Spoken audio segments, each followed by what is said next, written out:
o'clock. Good morning, all. I just want to wish everybody a happy Thursday morning, and we'll go ahead and get started here very shortly, but it looks like I've got a few more viewers than I normally do. So to just quickly reintroduce you to the project here, we're trying to build a game in 100 hours and ship it to Steam. So we're trying to, hit all of our milestones. We have a game design document. We're trying to get through everything and hopefully make something most likely to Steam Early Access, not a full-blown paid game, because I would like to keep developing, because so far I'm really enjoying what I'm making. So let's see here. 1 second. I just want to make sure that I don't have any technical difficulties. Make sure I got audio. Yep. Okay. Got audio. Perfect. Okay. I just want to make sure of that. Okay. So let's see here. Let's jump on over into, cue this up here. I don't have my new camera working because of the, I've got some audio issues. For some reason, the input on the camera when I use my lapel mic, it just totally breaks all of the, tops out, and it really creates some really odd sounds. I've been messing with it all week and I can't seem to get it right. But so where we are right now, out of 100 hours, we're at 19.9 hours into Dungeon Fire Tiles. So we're ahead of our milestone. Which, did I bring this up? Let's see here. Dungeon Fire Tiles, yes. View 100%. Nope, not 100%, 200%. There we go. Let's put that right in the middle so we can all see it. So we've gone through, we've completed milestone 1, which was building our tile editor so that we can edit all of our tiles real quick. Milestone 2 was we're getting movement and spawning and turns working, which we've got done. We started on milestone 3 last week, and we're working on that right now. We've got our basic character stats. We have, what's their attack pool, what's their defense pool, what other thing did we put into them? Let's go back here and look at my paper notes. Let's see here. We added attack dice, defense dice, speed, and item modifications is what we added into that. I don't believe we actually calculated in the item modifications, but what we're going to work on today, and I may not go the full 2 hours today because we may actually be able to hit this pretty fast, but we're going to work on the dice today. We're going to make the dice roll. We're going to figure out, how we can work on these. Let me just show you I have Godot. Here we go. And let's see. Dice. And I just want to kind of show you this. Let's see. Show in File Manager so we can kind of get like a nice blown up image of it. I'll put that right here in the screen. So Michael Games was really kind and generous to me and drew up some real quick icons for me. And these are going to be the icons I'm going to use on the dice. I don't 100% know which ones I'm going to use yet. We're going to work on this, but these are the different dice faces. And I just want to kind of quickly show you where I'm coming from with this. So let's see here. In Hero Quest, these are the dice that you roll in Hero Quest. So you roll, and any skull is a hit. Any white shield is the player defense, and any of the black skull monster-looking icons here are monster shields or monster defenses. So this is, the original Hero Quest and how it works. So you roll, and then if you're defending against a monster, you want to roll the white shields. If a monster's defending, you want to roll the black shields. That's the idea right now we're going with. We may go back to our D20 and resolve that way. But there's some other stuff out here, especially if you're out in the custom Hero Quest, what do you want to call it, like Reddits and, fan spheres and stuff like that. They have some more advanced versions where they have like double shields is equal to 2 blocks and stuff like that. These are, I think these are called power dice. They've got some other ones. These are the power dice here. So you can get like double faces and stuff like that. And I was thinking while I was playing Mario Party with my son, where you get like extra characters and stuff like that, they all come with custom dice. So they're all still D6s, but they change what their face values are. And so I was thinking, maybe if we build this in, and so we don't just have our standard 3 skulls, 2 white shields, and 1 black shield on each die, maybe there's a power up or item or something like that that characters could get, and we could change these. And then perhaps maybe even, we get instead of just adding extra, they have plate mail, so they get to use a die that has 3 white shields on it instead of 2 or something like that. But we may also do like double shields or something along those lines. If you get like a vicious weapon from D&D or something like that, maybe we can change the die faces. So then we already have the system in place, and then we can work on making all that stuff better, customizable. It'll all be built in. The other thing I'm thinking of, this is kind of something that's kind of cool. It's a system I may be able to use for so other games going forward. I already did Pandora's Dice, where I did some basic D6 rolling, and I just cared about the face values of the D6, and I didn't really care about customizing this. But we can work on, this can be not just, we can make these 3-sided dice. We can make them 5-sided, 4-sided, 20-sided. Whatever we want to do, we can change the scale of these dice to be whatever we want. I'm working in 2D, so everything's going to be like a 16 by 16 square image, but we are going to be able to customize that stuff later on if we so choose. So I think this is going to be a cool little modular stuff, so I can just drag and drop these dice into other games in the future. So I'm building myself not only a system for this game, but a system I can use for other games as well. So I think that's going to be a pretty cool thing. So we're going to get that done today. The idea I have written down here, and again, we've done this before. I write stuff down on paper in between sessions. And when I played Mario Party, I was thinking of this with my son. So I wrote down some quick ideas. So we're going to build a dice face class. So we're going to define the face, what the value of, what's the picture, the texture, I should use the right terms. And then, we're going to also add a weight system to it, because maybe as a rogue, one of his powers, he can use a weighted die, or he could affect the weight of a monster's die. Something like that. There might be some cool ideas with that. It's going to be using the same weight style that we did with the tiles. We're going to add up all the weights of all the faces, order them from, biggest to the largest to the least. And then we're just going to subtract as we go through when we do the random values. That's all we're going to do for that. But we should have a dice rolling system here by the end of this.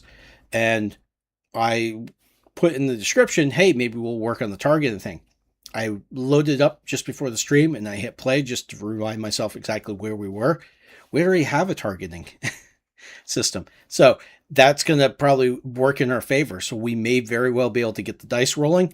We'll get them on into the UI. We'll have the attack and be able to target. And then we will see some sample dice rolling by the end of the stream. Like I said, I think I have a pretty good idea of what I'm going to do. I don't think it's going to take the full 2 hours. It very well might. I don't know. But if it doesn't, I'm probably going to end a little bit early. I've got some other stuff today I need to work on. I want to stream tomorrow. I also want to not blow out my voice, which I kind of did last week. So with that, let's see. Let's get all of our stuff here organized. So let's close out all of our Reddit threads and Board Game Geek and all that stuff. Let's go back over to our Kanban here. So I added in this dice card just before stream today, so this is what we're going to work on. And inside, we're going to have a dice face class. We're going to have the dice scene. And then what I was thinking is we'll have the current actors pool. So whether that's going to be the, attack dice, most likely in this case, because we're just focusing on combat. But it could very well be, if we want to reuse these also as, like, if he wants to jump across the pit, is he going to be able to make it? We can just roll the actor pool, and then we'll have an opposing pool, and this could be just a static value. If we're going to say, like, jumping across the pit, you have to get 2 successes or something like that. So we can just statically assign it by making the dice all black shields or something along those lines. And then we can work on the code for our dice resolver, where we compare how many were rolled in the actor pool, how many were rolled in the opposing pool, subtract the results, and figure out, did they succeed? Did they fail? Type stuff. So that's where excuse me. That's what we're going to work on today. So let's go ahead and we'll get rolling on this. So we'll start our timer. We'll get our 100 hours going, and we will jump over here into our Godot, and I'm going to close out all these. And we're just going to create a brand new scene. Okay. And then let's think about this. It'd be kind of cool to have dice, like a 3D die, roll across the screen. I'm not very skilled with it, and we're trying to hit that tight deadline, so we're going to try to work within the skill sets that we have. So I'm just going to make a 2D scene here for the dice, or call it the die. We're going to add a sprite to it. Oops. Okay, so then we can actually visually see it. And then what we're going to do here is, let's see here. Let's go into our core components. We have a combat tracker, spawners. I feel like, because we'll just make a new folder. New folder, dice. Okay, and then here we're going to create a new, script, and we're going to call this one, what did I write down in my notebook here? Let's see here. We called dice face. Dice face? Sounds like really bad. Die face. There we go. That sounds even worse, actually, now that I think about die face. So we're going to create the die face, and this is going to extend a resource. SOURCE. Okay. Class name. It's going to be a die face, and this is going to be the face of our die. And what we're going to have on here, we're going to export a couple variables. And what my thought was, we'll have a face name, so we can give it a name, so we can look at like a hero shield or a monster shield, something like that. We'll do the value of it. Most likely, we're just going to use 1 for right now, but like I showed you with those power dice with Hero Quest, like if it's 2 shields, they'll have a 2 value, so then it'll be worth a little bit more. This gives us a little bit more flexibility going forward when we get into the abilities and the items. So then we can maybe tweak a few more knobs and have a little bit more variability, more stuff to fiddle with to try to work and create our abilities and ideas and items. And then after that, we'll have a face texture and we'll have a weight. So we can say, how often does this come up? By default, we're going to just set everything as 1 because there's a 1 in however many faces there are. And then we'll go through and we'll build the other stuff. So let's start with that. So the first thing I said, let's give it a face name. And that's going to be a string. Helps if I spell string right. Okay. Export var. And then we'll give it a face value. We'll make that an integer. And by default, we're just going to give it 1. And then we have face. What was the next thing? Texture. TXTURE. That's going to be a texture 2D. TXT. Okay. And then last but not least, we're going to give it a weight. That's going to be a float. And then we're going to give it a default value of 1.0. Okay. And I think that's all. Whoops. That's not what. This is all I need. Dice face. Oh yeah, I'm going to save the dice scene. That's fine. Core components, dice scene. There we go. Okay, so now we have our die faces defined. Let's go ahead and actually make those. So let's go ahead and create a new resource. And it's going to be a die face. Okay, and then the first one we want to do is, let's call it, it's going to be a sword, but we're going to call it a hit face, or dice. No, let's use dice face underscore face. Let's make it lowercase. Dice face underscore hit. Okay. So then in here, we're going to just call it hit. We're going to leave the value as 1, weight is 1, and then we're going to create a texture here. So let's do an atlas texture. And then we're going to come down here. We're going to find our dice. Oops. That Michael gave us here. Drop that in here. We're going to edit our region. Actually, I already know what it's going to be. 16 wide, 16. Okay, so we just got the sword here. Okay. So we save that. Now we have our first face. Let's create a new one. Create new resource. Also a dice face. And let's call it, we said dice face call it a HERO shield. Hero shield. Okay. We're going to call it a hero shield. Okay, 1, and then we'll do the same thing here. We'll give it an atlas texture. And then we'll bring in our dice. And then we're going to use, let's use the shield for right now. I like the look of the shield. Chances are we'll probably change the background color or something like that of these to give it maybe a wooden color or something like that. But for right now, we're just trying to get the mechanics in. When we get into polish, then we can come in and edit all that stuff. So again, this is going to be 16 by 16, but we want to go shift it over by 16 so we get the shield. Okay, so we have a hero shield. There we go. Save that. Okay, and let's do one more here. Create new resource, and we're going to do another dice face, and we called the last one hero shield, so let's call it monster shield. Monster shield. Okay. So again, atlas textures over here. Bring this in. We're going to set it to 16 by 16. This one is going to be that, but we're going to go down so we get the skull looking thing. And we're going to call it a monster shield. 1 and save. Okay, so we've defined the 3 different faces that we have. So now we have the things that our dice could possibly land on and show. So let's go back into our die scene here itself. So let's create a script for the die. We're at a class name.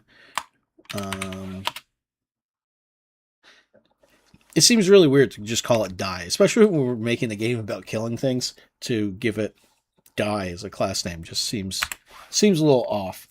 So let's see. So what we need in here, we need a placeholder sprite, so that we can see when we arrange stuff in the UI, like where it's going to be.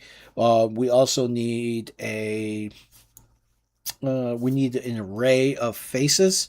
And the other thing that I'm not certain how I want to do this, we can do there's 2 different ways. We can use the animation player, so then we can have like the dice like rotate and move across the screen, but that gives us the exact same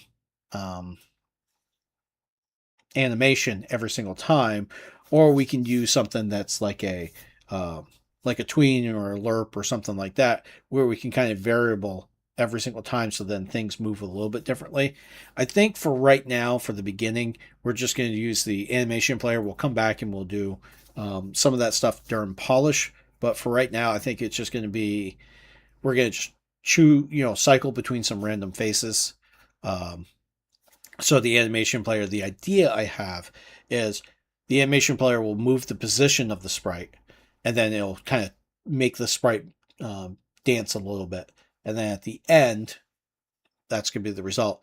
And then the code, while that's animating, we're just going to randomly pick a face. So it kind of looks like it's random going across. And we'll just and then at the end, we'll say what the final face is. So that's the idea I have. I think that's going to be short and simple. I think the idea of using a tween or a lerp or something like that probably would be better in the end, but I don't think we need to worry about that right now. That's a nice to have thing, not a let's get this done. So let's first let's add that in here. So we have the sprite. So let's bring in the reference to the sprite. Okay, so we have the reference to the sprite. What else do we need? We need the faces array. So let's do an export var faces, and that's going to be an array of die face. Oops, die face, not dice face, die face. Okay. Did I do that right? Yeah. Equals, by default, it equals nothing. Okay. So let's do that. Let's save this right now. So let's start with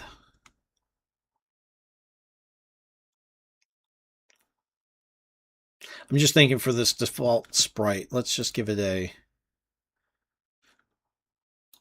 its atlas texture. Come in here. We're going to set it to 16 by 16. Okay, so it'll just be this by default. Okay. So if we look at our 2D, here's our die. That's what it looks like. Okay, so we save that. We're going to need an animation player. Okay, and then we're going to need to define our faces. Okay, so let's go over here, face. We're going to, because it's a six-sided die, we're going to do that. We're going to take the first three. We're going to just assign the hit values to them. So hit, hit, hit. And then we're going to do 2 heroes. I'm stealing this directly from Hero Quest. Okay, so then I'll have to expand this out a little bit so we can see. So we have 3 hits, 2 hero shields, and a monster shield. That's what we have right now. Okay.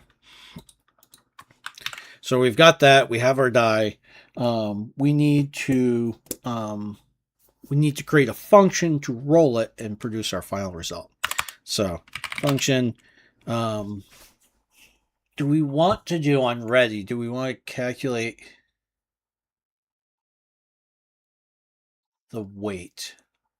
No, let's do the calculation of the weight during the roll, because then, like I kind of mentioned before when we were thinking about this stuff, if we have like a rogue ability where he can like affect the weight of the monster dice, and so like maybe they're, they roll, I don't know, their hits, instead of being a weight of 1, become like a weight of 0.25.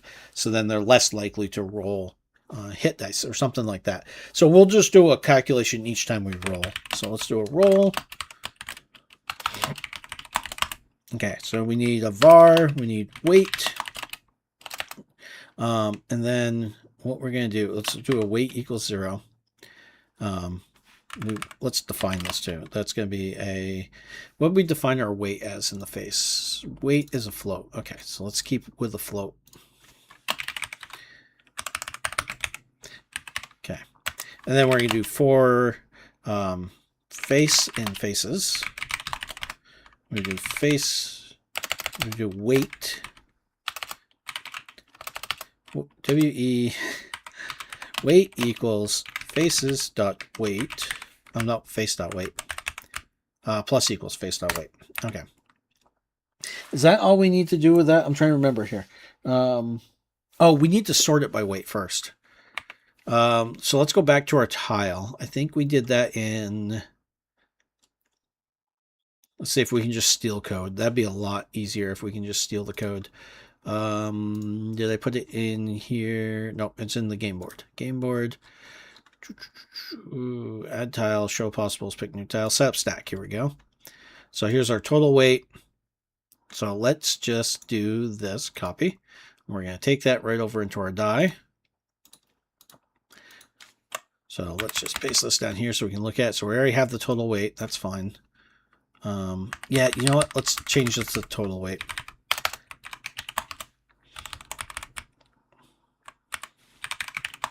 Okay, so we're going to change that to total weight, and then we're going to just use the sort custom. So we're going to do faces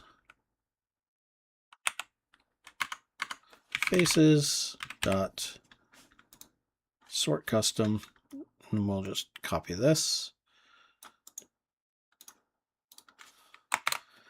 Oops, got an extra dot in there. So this, if you remember, or if you were around for the early ones, all this is doing is it's going through and it's sorting. It says, hey, which one's greater? And then we sort through them. And then what did I just do? Okay, for some reason, I think I deleted that last curly bracket. Okay, so then this will add up our total weight. Okay. And then what we need to do is we need to then calculate which one we're going to use. So go back over to our game board here, and we go to our pick new tile. So we do this, and then we can return the value. Okay. And this is I'm going to change that one, so I'm not going to copy that, because I'm just going to always return the 0 die if it's not, if our function fails for some reason. I'm just going to return wherever the 0 value is. Okay, so we have a pick weight, And we're going to do 1 to the total weight for tile and tile stack. We're not doing that. We're going to do the for face again, face and faces. Okay, we have the pick weight minus equals face.weight.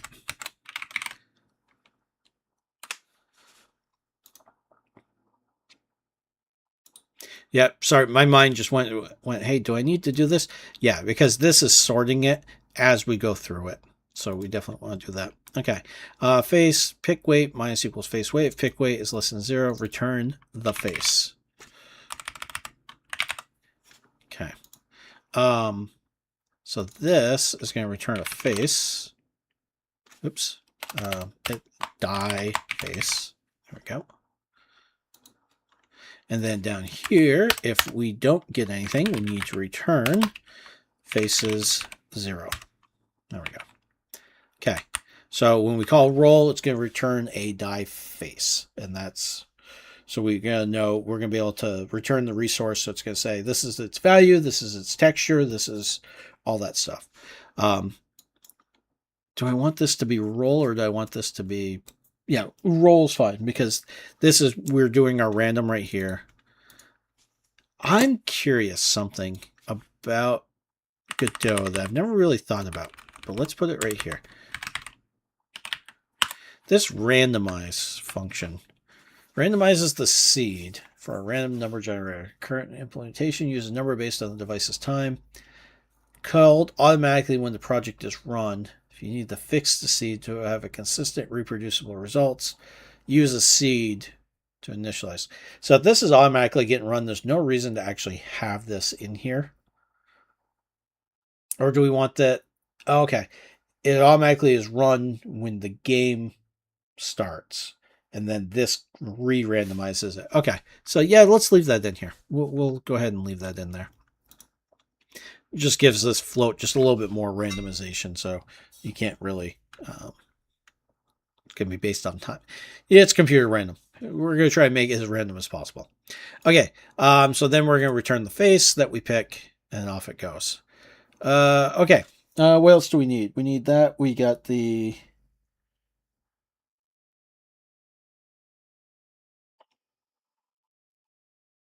okay. So what we need to do is we now need to, we've got the roll. Let's update the face value of the sprite. Let's see here. Articus, I thought that only needs to be called once per game, but not 100% certain.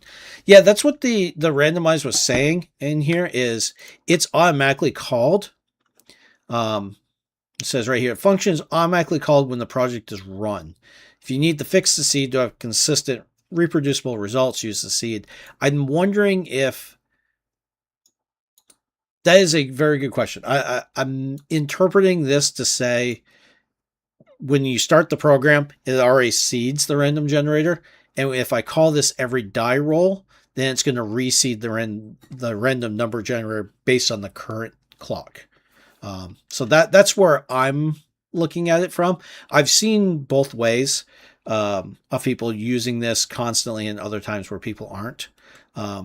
So that's my interpretation right now. I'll have to put a note down and do a little bit more research on randomize. I'm going to put that right here. Randomize needed. There. I'll do some more research off stream. It's true. Can't have too much randomization, especially with computers that are 100% predictable. There was that famous story of the gambling website where all of their online gambling was based on a seed that people were able to figure out and basically take them for all the money that they had. Thankfully, there's no money invested in this game, so I'm not as worried about that. Okay, so we got that. Now what we need to do is we need to also update the face. Update face function. Update. Wow, typing. Update face. So we're going to pass in a face, which is a die face. And all we're going to do here is we're going to set our sprite2d.texture, and that's going to equal the face.texture. Face texture. There we go. Okay, so that's going to update that. Okay, so let's see here. What else do we have? I still don't like... See, I don't like calling this roll, because I feel like roll needs to be the all-encompassing function of when you roll the die. It does the it shows the animation of all the different faces going through, and then it also does the final result. So I feel like I'm gonna want to change that. But so right now we got this. Yeah, let's change this. Let's call this, because what we're doing here is we're picking what the actual result is going to be. So let's call this roll. Let's call it final result instead. Let's call it final result. We haven't written this anywhere else, so we can still play with these names a little bit here. So let's let's go back. Let's think about this. Let's do roll, function roll. Okay. Void. Okay. So what we want to do is we want to start with when we call the roll function, what we need to do is we need to start the animation so we can start the die rolling. We need to cycle through the faces so we can kind of make it look like it's something's happening. When the animation finishes, we need to animate and finishes, show final result, and then we're going to pass back result. Okay, so here this is what's going to happen. So right now let's go into our animation player. Because I only have comments, I don't have anything. There we go.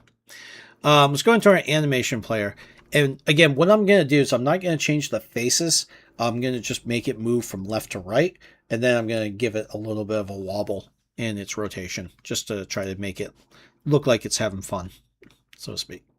Let's see, let's do a new animation. We'll just call it roll.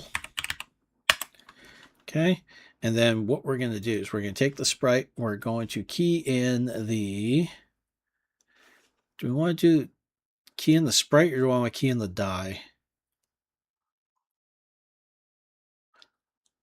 I think we want the die to exist in a single spot, and then we'll have the sprite just kind of animate across. So let's do that. Let's do this. Let's do its positioning. So we'll key in the position here, and let's do like a 1 second. It's good. This is a good number to start with. So let's do 1 second. I like to animate in 1/10 of a frame or 1/10 of a second. Okay. So we're going to start here, but what I want to do is so reset is at 0, 0. Perfect. Okay. I want to do the position and I want to do the rotation. So let's key that in too. Okay. So then our reset has 0, 0 and 0%. Okay. So then at roll, when we start rolling, I want it to be at negative 50 pixels. So then when it takes, and then at the end, insert the key, we want it to be at 0. Okay, so if it's a 1 second, it moves across that far. Okay. Same with this, we want this to be at 0. Okay. And then so what we can do, this is going to be continuous, so I don't need to worry about changing the position. But rotation, let's go back here. Let's insert. So we go fast, fast, and then we kind of slow it down, slow it down, slow it down. Okay, so let's do, let's see, what's a good negative value for rotation? Negative 10? And then here, if we do 10, and then let's see, we did 10, let's do negative, we'll do negative 10 on this one as well, and then this one we'll do 10, negative 10, this one will be, we'll only make this one 5, Oh, did I mess up my values here? So let's see, we go 0 to, oops, come on. Why don't you want to drag your slider? Okay, here we go. So we go 0, -10, +10, -10. Oh, okay, so this should have been +10. And this should be -10. Okay. Okay. So it does this little like do. And then what we should be able to do is when it goes across, we'll change that image. So it kind of gives a quick little illusion that we're rolling dice. So we got this animation roll. So we save that. And then what we could do...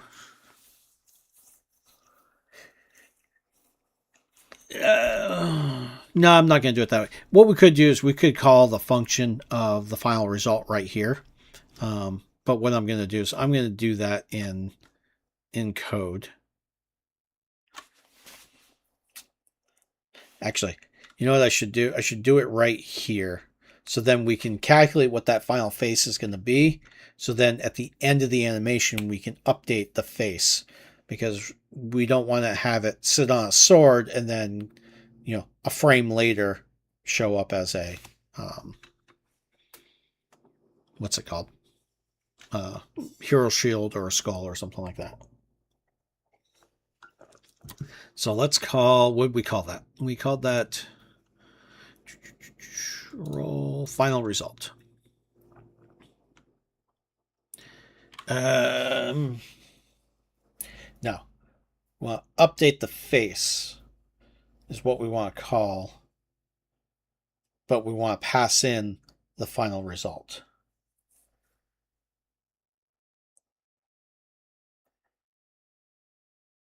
This is the part that you get to see all the thinking, because we could roll the final result right from the beginning, so we already know where it's going to end up, or we can roll it at the end. I'm just worried about, again, having that die snap to the end if we do it that way. So let's just do here. Let's do we'll pull this in. Let's do a function ready. This is just for testing purposes. And then here we're going to call the roll function. Okay.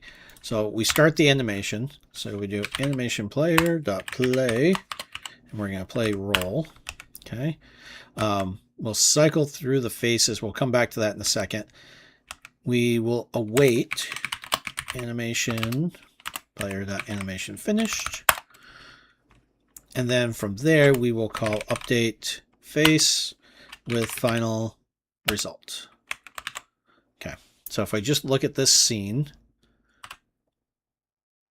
oh, right. We need to move the dice in our scene so that we can actually see it. It's going to yell at me, say, hey, don't do this, but I'm just going to move it so then we can see it in camera. Okay. Okay, and that gave us a sword, monster skull,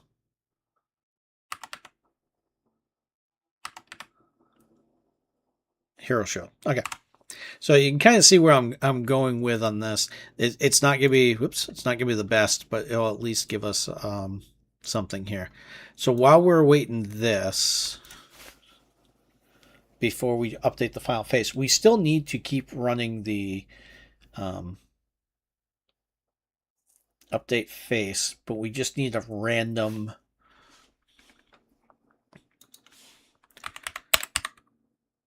So how do we want to do just a random loop while this is going? We could do, oh, you know what we could do? We could just put it in like a process or a physics process and just have it cycle through the faces with the update result. And we'll just make a variable of rolling or, rolling. Yeah, we'll just do that. It's probably not the best, way to do something like this, but we'll get it done. So we'll play the animation. We'll say rolling equals true. And then down here, we'll do a function. Let's do it in the physics frame. Okay, and we'll do update face And then we just want to do faces.pick random. So if we do that, oh, we also want to say if rolling. Okay, and then when this is done, await, we want to say rolling equals false. Okay. Right now, this is going to be too fast. It's going to be a very chaotic mess because we're doing 60 frames a second, so we're going to see 60 different dice faces. But let's just make sure, at least in theory, this is working right. Yeah. So you see that it's just going to be a little too fast. So what we need to do is we only need to update the die faces every 6. Let's see. Let's do how many? Let's see. We did 1, 2, 3, 4, 5, 6, 7, 8. So if we do every 1/8 of a second, so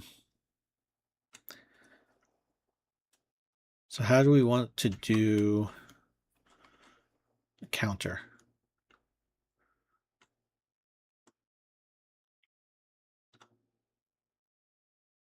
We can just make a timer.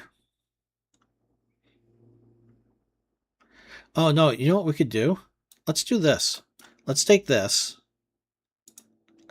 You know what? Let's go back here. Let's go back into our animation player. Let's add in a call method track. Let's actually do this. We'll do the die. Okay. And then we'll insert key. We'll call update face. Okay. And then in here, arguments, we will call, let's see here. How do I do this again? I want to call another function. Is it callable?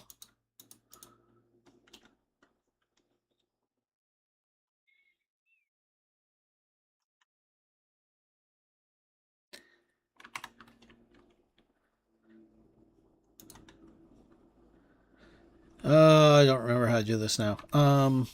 Because if we just call the faces pick random.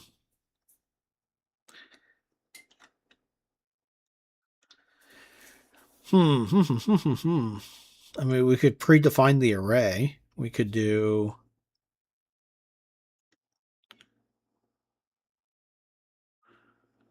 I mean, if we're going to do it this way, we might as well.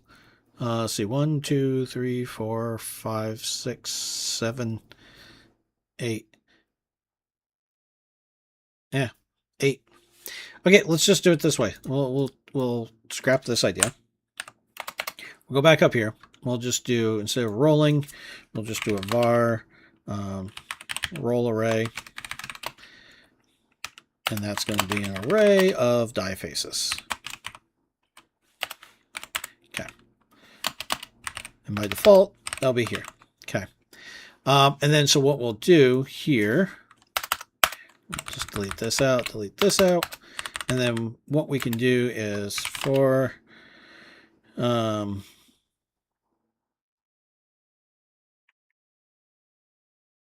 we're going to do 8 for I and 8. Is it I and 8? I forget how to do this. We're going to do roll array dot append, and then we'll just do the faces dot pick random.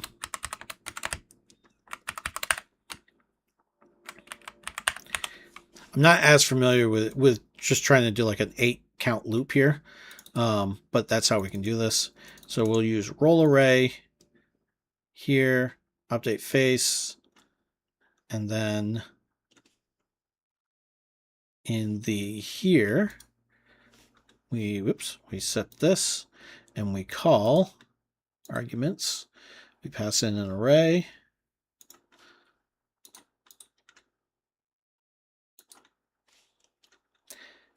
No, we want to pass in a variable name.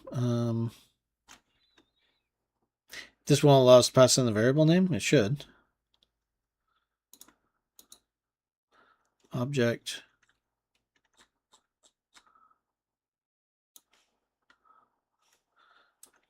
That's not what I'm looking for either. Okay, hold on. Let's consult the Googles.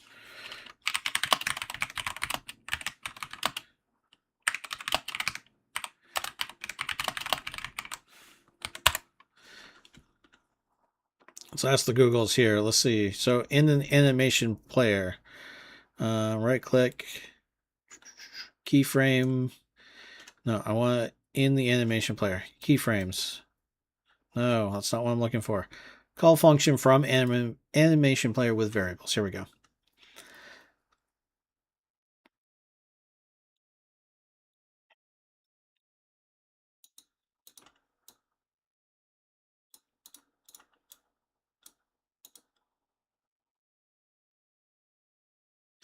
So you can't pass the variable directly. You have to call the function, and then within the function, we can just iterate through. Okay, well, we'll try that. I don't like that solution. That's not a good solution, Jim. Okay, so let's try this. Update face. We're going to call that, let's just call, we'll make this a new function called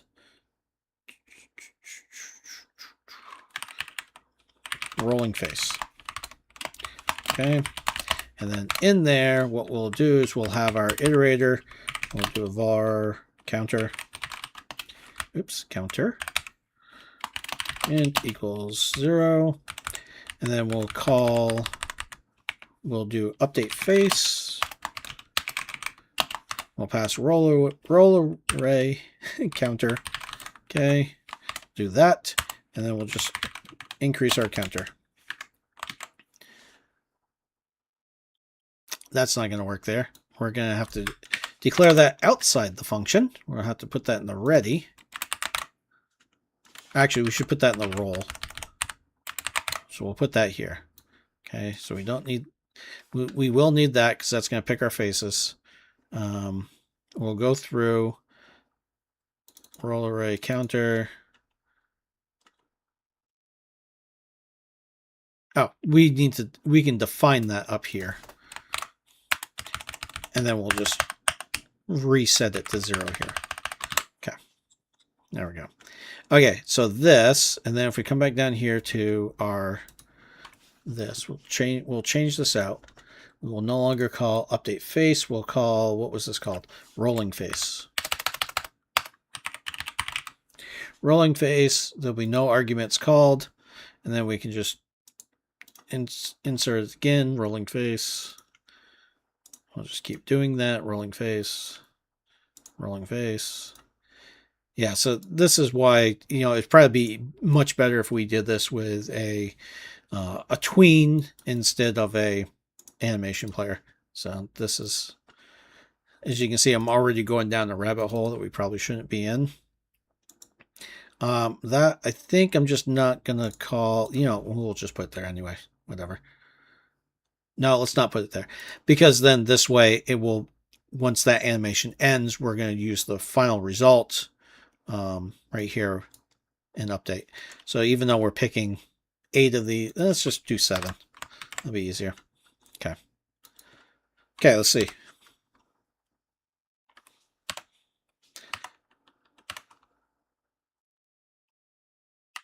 That's not too bad.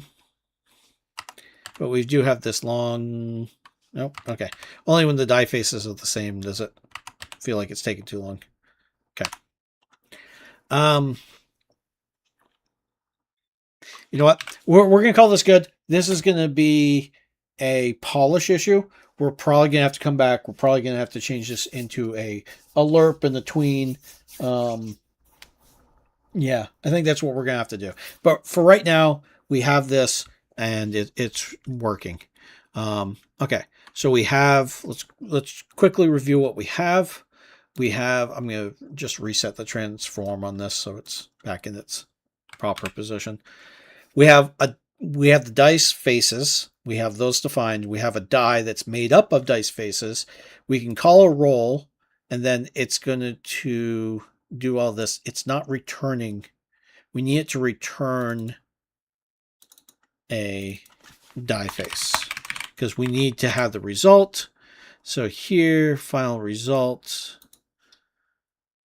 update face. So let's take this. We're going to cut this out here. We're just going to do a temporary var result equals this, and then we're going to pass the result here, and then we're going to return the result. Okay. And then this will be, oops.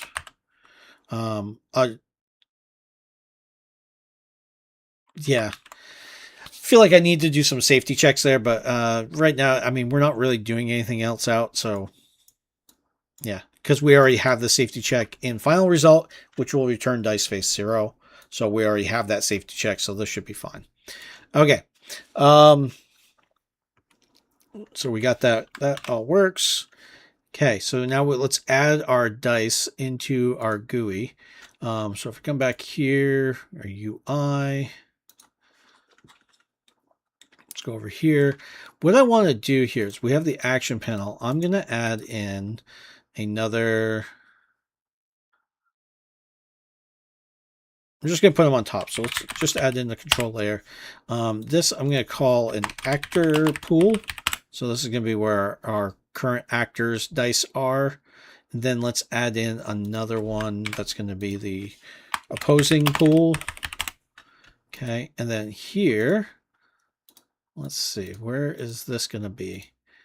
Let's, for, oops, no,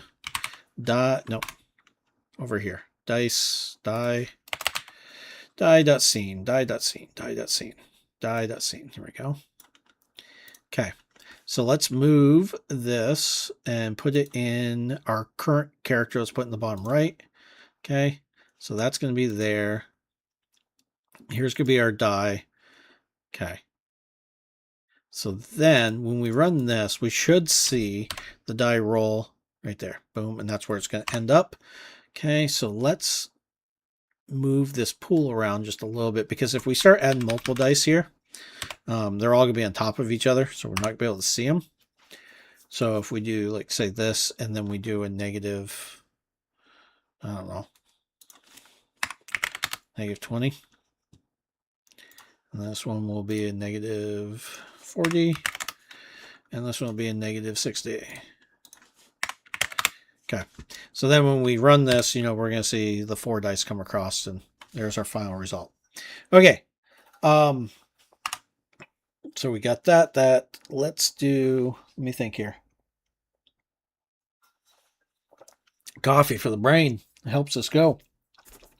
So we want to build the pool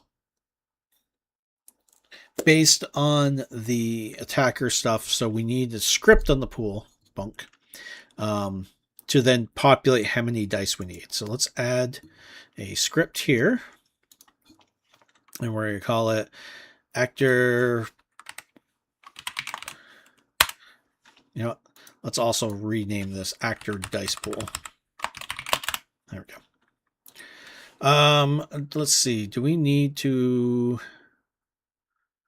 I don't think we're going to need to make this into a class. So let's just go with this. We need a constant because we need the dice. So we're going to need that. So that will preload the die. We're going to need to take in export var. We need to know the pool size because we need to know how many dice are in the pool. And that's going to be an integer by default. Let's do 0 because there might be a time where, like, if we're going to use this script on both the actor pool and the opposing pool, there might be a time where the opposing pool has 0 dice. So let's just put that way. What else do we need here for the pool? We've got this. We need to find out. We need an array because we're going to roll each of the dice. We need to add them into an array for the results. So let's do a var results array, or let's just call it results. That's fine. And that's going to be an array of die faces. By default, nothing. Okay. Okay. So let's see here. On ready. Let's do a function on ready. So the first thing we're going to do is for C and get children. We want to C.QFree. So right now I've got these 4 dice just for, looking to say they're here. And then what we'll do is we'll just go through and we'll clean them all out, make sure they're all gone. There's no other children in there. And then what we'll need to do is we need to, I think that's all we're going to need for ready. And then what we'll need is we'll need a function. Thinking again back to the dice when we did the rolling, we set up, okay, we need to build the animation, we need to do all this stuff. So we need to build the pool, we need to roll the dice, and we need to collect the results. So let's do let's just call it a function called dice roll. Okay, and then we're going to need to take in the die count integer. Oh, we already take, it's the pool size. We already defined the pool size, so we don't need to take that in. Okay, dice roll. This is going to, it's going to be called by the combat manager. So the combat manager is going to take and request the actor pool. It's going to say, it's going to set the pool size. Then it's going to say dice roll, and then it's going to return the results. So we need to return an array. Array? Wow, array. There we go. Okay, so again, what we need to do is we need to build the pool. We need to roll the individual indivi build dice, build the results. All right. Wow, I can't type to that to save my life. Build results and pass back. Okay. So first, let's build the pool. So what we have is we have a pool size. So for die, we don't want to use die. For I in pool size. Oops, for I in pool size, we want to do we're going to do a new var, new die, and that's going to be our die here, equals die dot instantiate. Okay. Was there anything in our die that we need to do when we do this? We have a faces array, which we already defined in the die scene itself. We should probably rename that. It's from just die.scene. We should call that 6-sided or default die or something like that. Moving on for right now, but that's what we should do. We should rename that to default die. So then we can have different dice and we can just grab the dice scene that we need. Okay. So we go back here. We got the die here. We got the die instantiate. We need to put the new die. Let's add it to the tree. So add child, new die. Okay. And then new die dot global position, global global position equals global position. And then we're going to do minus I times negative 20. So we'll do that. Okay. Right? Is that the right way to do that? Oh, because it's a vector 2. This needs to be vector 2. And we're doing X. So this is X. Global position minus vector 2. So that's the X. And then we need to add in the Y. 0. There we go. Okay. So that will space out our dice. That will put them negative 20 apart. So we'll move them that way. Okay. So that adds our die. Okay. So that should do that. And let's just make sure that that's working here. So let's do a return blank array. Okay. So we're ready. We're going to do this. Then there's the dice roll. So let's call dice roll here just for testing. And then what we can do is we can come over here. We can set this. Let's set it to 1 die for right now. We get the 1 die. Boom. Okay. So if we set it now to 3 dice, we get 3 dice. And they're way over there. Oh, because we're doing negative is adding the positive.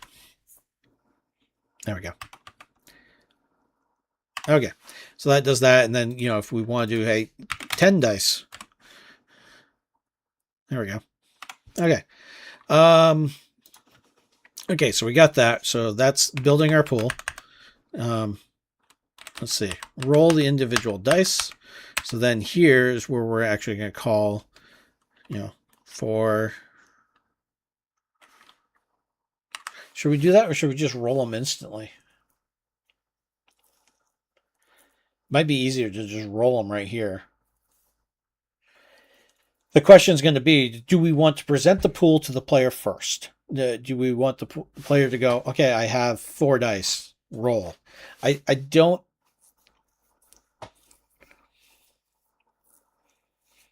I can kind of see both ways. It's kind of a... If we do that, it kind of gives you a little bit more visceral feeling of, I'm clicking the dice to roll the dice. At the same time, it kind of slows down the game because it's an extra button press that you have to have. Let's try it without first. Let's instantly roll the dice. And then what we'll do is, if we determine that maybe it just feels wrong, we can come back in. We can break this apart. I'm going to leave these comments here, and then we can come back in and add in the extra prompt for let's roll the dice. So new die here, we're going to do new die dot, what would we call it? Roll? What would we call the in here? Roll. Yep. So I'm just going to take this away right now. Okay. Because we don't want it to roll automatically. Actor dice pool. So here we roll it, and then that's going to pass back the results. So, right, because die returns a die face. Okay. So then this will roll it. We also need to build the results. So we need to say results dot append. And then we'll put that in here. Okay. So that, just gonna roll the individual dice and build results. There we go. So then we need to just pass back the results. And then what we can do is, because we don't have anything actually calling the dice roll besides ready, we can just do right here, we can just print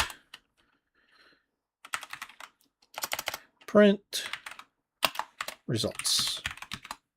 And this should just be an array of resources based on the, or resource IDs based on the size of our pool. So if our actor pool right now is 3, you know what? Let's try 0. We may very well have created a bug here if we pass 0. Let's be safe. It did not. Okay, good. I just wanted to make sure about that. So let's set this pool to 2, 3. Let's do 3. Okay, create 3. Okay, this is why I wanted to double check on this. So do all this. Oh, because we were doing an animation, we should do await. Okay, this is why I don't want to do it this way, because of the animation. Because now what's going to happen is it's going to roll each die individually.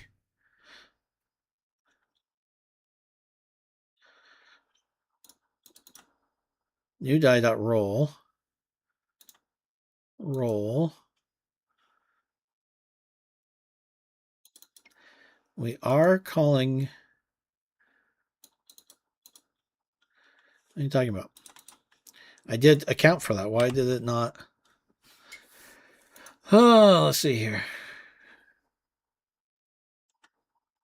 Oh, this needs to be await. That's why. Did it not?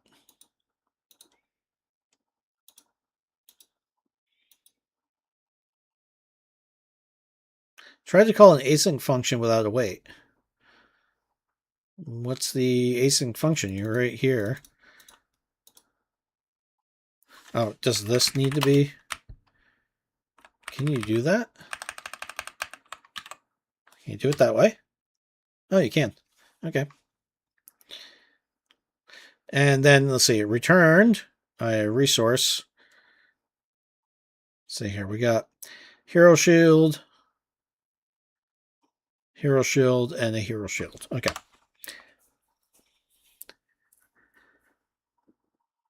But I don't want it to do... Can I just do this? Will that make them all roll at once? No, that's going to cause our error. Okay. Let's see here. Let's rethink this then. Let's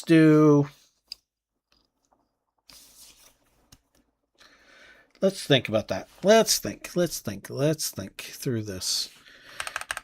So this rolls them one at a time. Why don't we could add in some signals, and we could just wait for all the signals and make sure we have all of them are returned. We could do... I kind of just want them to all roll at once.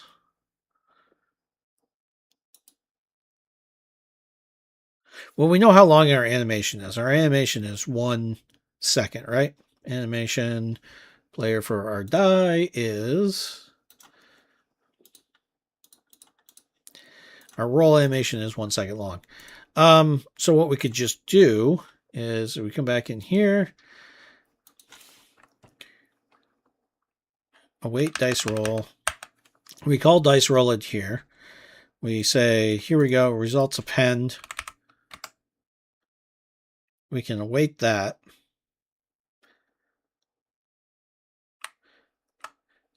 Then can we just do that? Okay, so that'll do all this. That'll send back the... It did not send anything back. Okay, because results were empty, we didn't wait.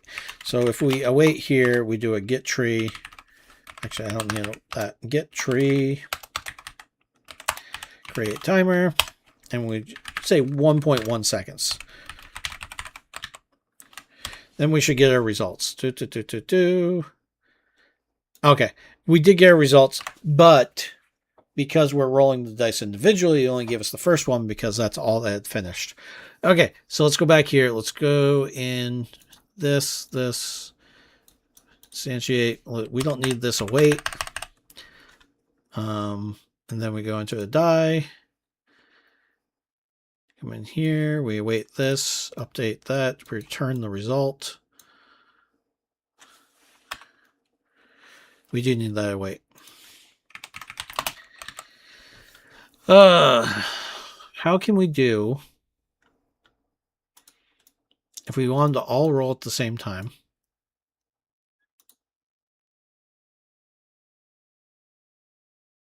Oh, we're adding the dice, right? We're adding the child new die. All we need to do is what we can do right here. This is what we'll do. We'll take this back out. We'll put this back in here. We'll build the result. Oops. Build the results here. So what we'll do is we'll roll the die. So we will new die that roll. Okay. So we'll go through. We'll tell all the dice. We'll build them. We'll roll them. And then here for the build results, here's where we'll put this timer. We'll put this timer here. Okay. And then we can do foresee and get children. Get children. Did we save the result in the die? We did not.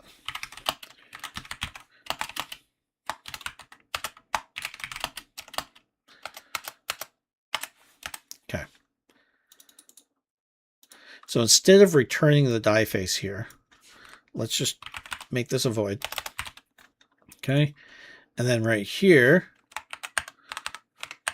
when you've already got the result, we just save that. Don't need a return at all. So what we'll do is we'll roll it. We'll get the result. We'll save it in the die function. And then in the actor pool, we'll cycle through all the children. And then what we can do here is we can just do c dot result.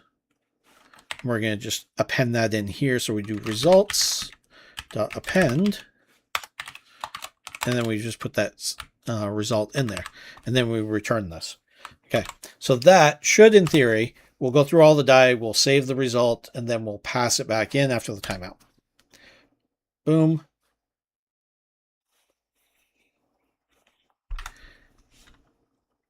Oh, right. Because we have an await, we need the asynchronous await, and there's our result. Okay, we got that here. So we got the dice rolling, we got the results, that we await that. So when we call this,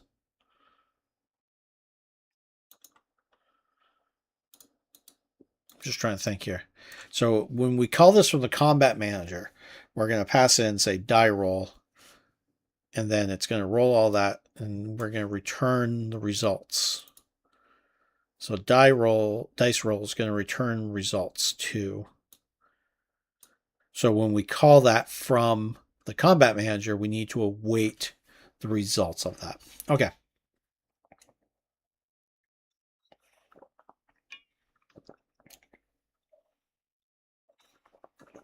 Okay, that makes sense. Okay, so that's there. Let's just try, we do this. Let's do the opponent's pool. Let's just use that same actor dice.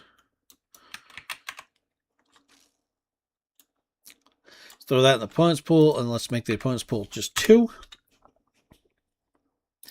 So if we, and then we need to position the opponent's pool. So let's put that right over top right, but let's make it down just a little bit. Right about there. Okay. So then here's our opponent's pool. Here's our pool. Okay. Okay. So then we have those two doing their thing. I'm just going to add in just going to copy this, put that here. So then we have a reference, and then I'll just delete those out. Okay. So then we have our reference. Here's our opponent's pool. Here's our actor pool. Okay. So again, roll it. That works fine. Okay. So now what we need to do is, now that we roll these, we have the results. We need to pass those into our combat manager to find out what happened. Okay. So let's see here. Combat manager, we're already actually doing, I believe, do we have a actor move set up? No, we're doing it here with a target selected. Okay, so this is sending back our, how many dice are in our pool. So if we run this game and I do, let's see, who goes first? Player 2. So if player 2 attacks this, we have 3 attack dice, 1 defense dice. Okay. So we're already pulling those from our targeting. So here's our targeting method. So we got to use this to then populate our pools. So this right here. So let's change. So right here, we need at the top, let's bring in our references. So we need the actor pool, and we need the opposing pool.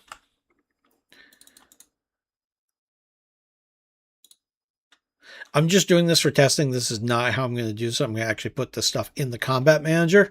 But for right now, for just testing, I just want to put this here. So we do actor pool dot, what did we give the name here? Pool size.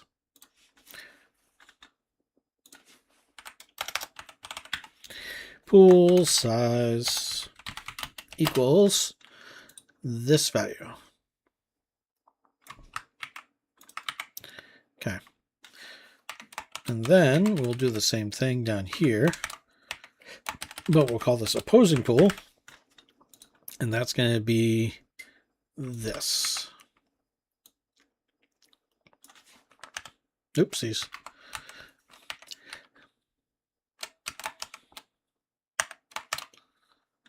Oh boy, what did I do? What did I do? Okay.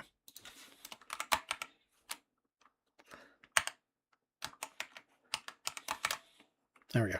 Okay. So that should define those. So what we want to make sure we do is this. We want to make sure it doesn't do this yet. So we're going to cut this out. Okay. So that will just queue free everything. And then here, we want to await actor dice pool dot. What was that called again? Actor dice pool dot dice roll. There we go. Don't care about that. Then we'll put this. Oh, whoops. This needs to be the opponent dice pool. Oh, I didn't bring in a reference to up here, did I? I did. Opponent pool. Oh, right, because I didn't rename this to dice pool. Opponent dice pool. Okay. Let's make sure we keep our naming in check here. So that equals this. And then we're going to await the opponent die roll. Okay. Okay, so what should happen now is when we click attack, it should roll the attack dice and then the defender's dice. So let's see if that indeed happens. Let's see, player 2. Let's attack this orc. Okay, it did not because there's an invalid access. Attack. Oh, because I didn't type out the name entirely. Let's try that again. Let's see. First is to act as orc. Now we're on player 2. Okay, player 2, attack. 3, 1. Okay. We did have a slight glitch up there.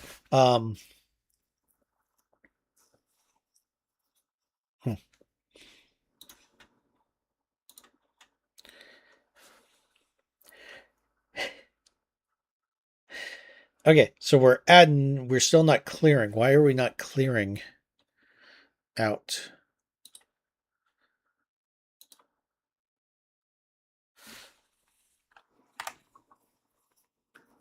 You set the dice size.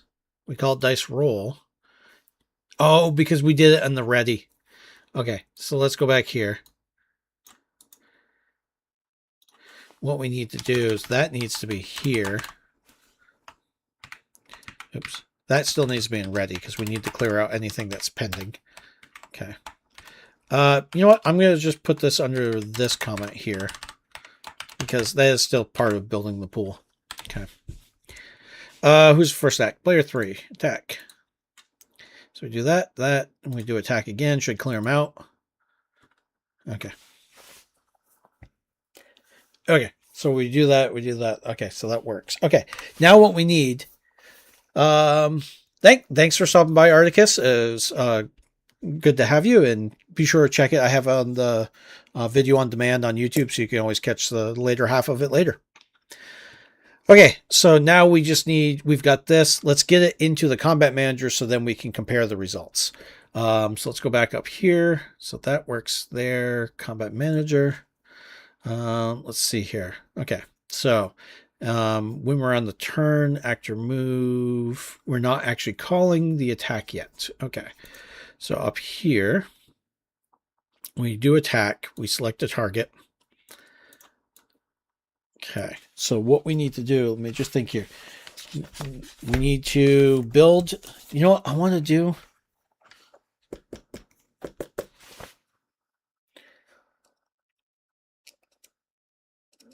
This is going to bug me, so I'm going to do it. I'm going to break apart our actor pool here. Because what I want to do is I want to take, I want this to happen prior. So I want to make sure we build the pool and then we roll the die.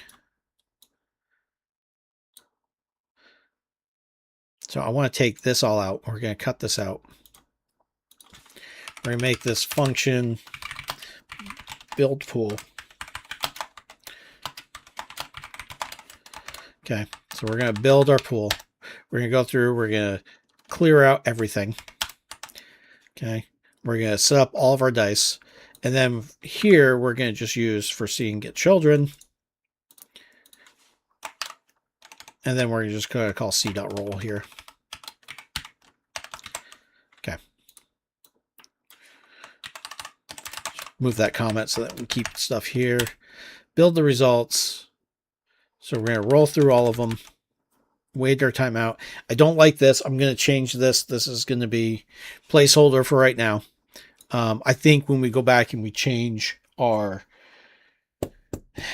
in the polish stage, if I do go back and change this into a tween, I'm going to change that back into a little bit more comprehensive results so that we can wait properly. And this is like a hack. This is just saying don't act for 1.1 seconds because we know the animation's 1 second long. So we'll do this. We'll go through. So now what we need to do is we need to call the build pool in up here in our game board. So first, so we have the build size. So then we need to do the actor dice pool dot build pool. Oops, pool. There we go. And then we're going to do the same thing down here. We're going to do opponent opposition dice pool dot build pool. Okay. So now we'll build the pool. This way, when we do it, you know what? Let's do this. I want to take this and I'm going to put this here because what I want to do is I want to build the pools, clear out the dice so that we don't have like the last time the monster rolled. I don't want the monster's die to still be on the screen when we're doing a new roll. So this way we're going to build the pools. We're going to wipe out what exists and then we'll roll. We'll get the, what did I just, there we go. Well, we'll roll, we'll build the pools. We'll wipe everything out. Then we'll roll the actors' pools and then we'll roll the opponent's pools. So this should stop us from having that on screen. So if we attack, that's still, oh, because we built the pool, so it showed how many dice were there. Okay.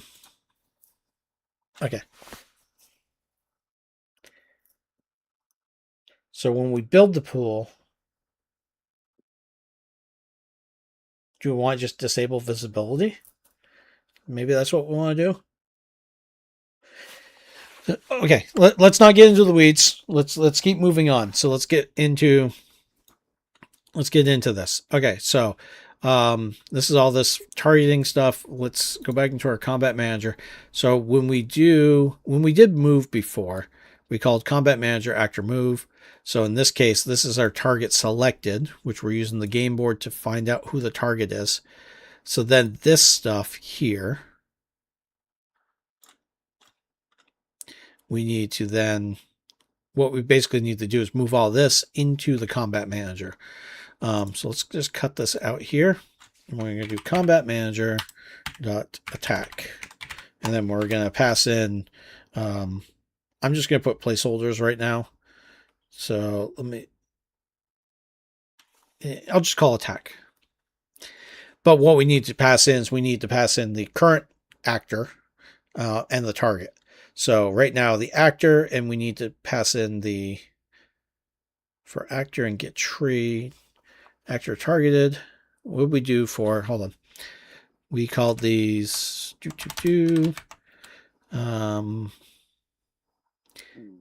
so we use combat manager, turn manager, current. So we already know who the current actor is in the combat manager. So then we just have to pass in the target, which is the underscore actor. Okay, so let's just do that. Let's pass in the underscore actor. And then this is our target. So when we come back into the combat manager, we're going to create our function here. Attack. And this is going to be our target. T-A-R-G-E-T. And that's going to be a node 2D of some type. 2D. There we go.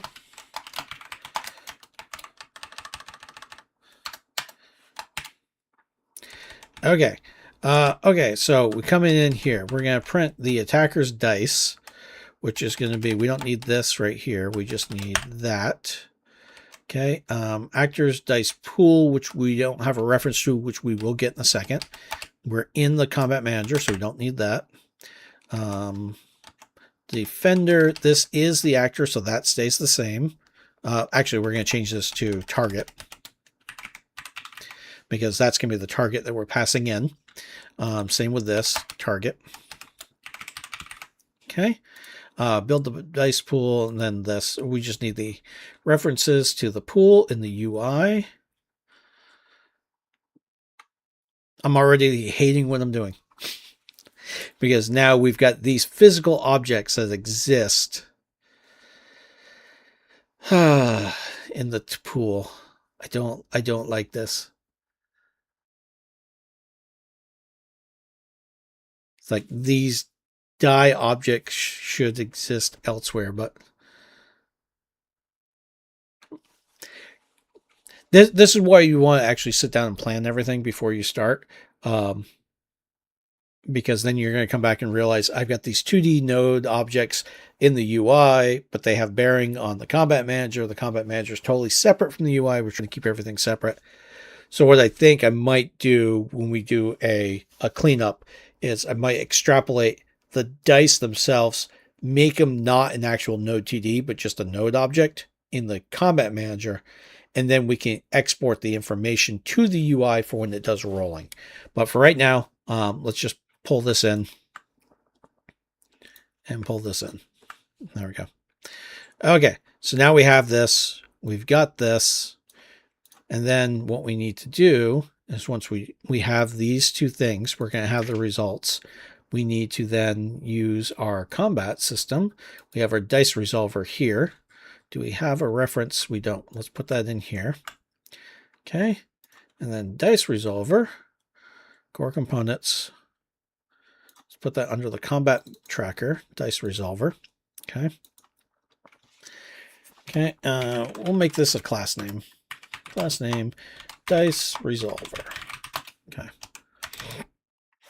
So then in here, in the dice resolver, we need to compare the output of the attack pool or the current actor pool and the opponent pool. So we need to have those passed in. So function, do we want to just do calculate results? Yeah, sure. CLCUL, calculate results. Okay, and then what we need to do is attack. No, let's use actor pool. I moved my microphone. There we go. Attack actor pool. That's going to be. Did we give this a type? We just did control. Okay, so that's fine. So let's just make it a control. And then we need a opponent pool, opposition pool, also a control. Okay, so we'll pass those in. Oh, whoops, yeah, we need this. Just do void for right now. Combat manager, where's our attack? Attack. So then what we need to do is we need to call in the dice resolver, calculate results, and then we need to send in actor pool. Oh, you know what? We need to send in the results from that, and the opposition dice pool dot results. Okay, and these results were an array of die face. Okay, so let's copy these. Let's go back into our combat manager. Not combat manager. Dice resolver. Here we go. Let's give me an array of die face, array of die face. Okay. So then here we can, just make sure it's working. Let's just print out the actor pool, and then we can print out the opposition pool. Okay. Okay. So when we attack, let's just work through this. In our game board, we click attack. We then have to select a target, and then this goes through, and allows us to only, if we're a player, we can only target monsters. If we're a monster, we can only target players. And then we call the attack, sending the target into the combat manager. Combat manager, we take the target. We figure out what the current actor's attack base pool is. And then we set up the pool. We build it, or we set the pool size. We build the pool.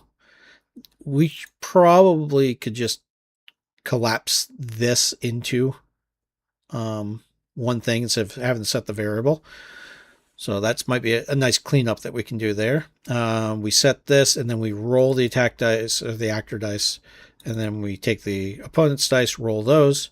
And then when that's done, we pass the results into our dice resolver, which over here we're going to calculate, but for right now we're just going to output the pool. So let's just make sure we're getting to that part, and then we can start comparing. Okay. Who's first to act? First to act is an orc. So let's attack wizard. 3 and 1. Okay, and then here's our output. So our attack pool, we had a hit, we had a hero shield, and we had a hit. So hit, hero shield, hit. And that was just a hit. Okay, perfect. Okay, so we're now here. Let's get our results of the pool. So we need to check...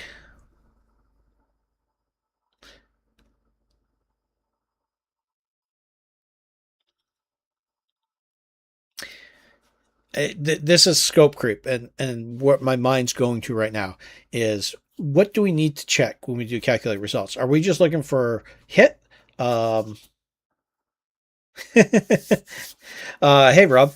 I don't know what's going on, but it looks mind-boggling. What we're doing is we're building some custom dice. So like right now, if when we do this, we attack and we click on, here we go.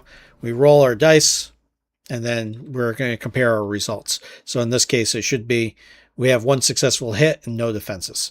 So that's what we're building right now. We're using a custom dice to try to figure out, how successful the attack was.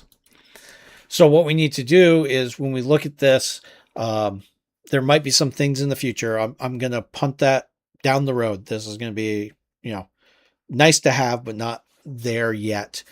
So what I'm going to say is, on the actor pool, we're only going to look for hit. That's all we're going to look for right now.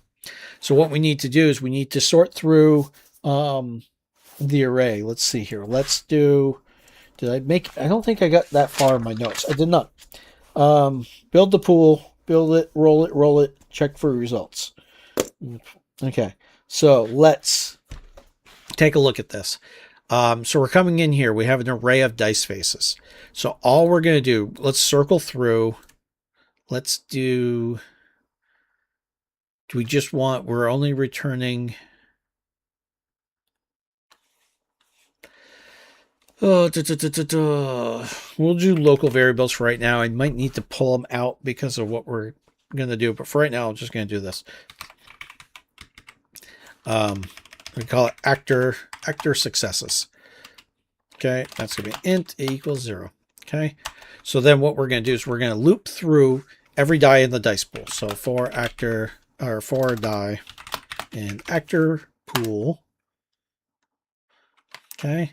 And then we can say if die dot face name equals equals.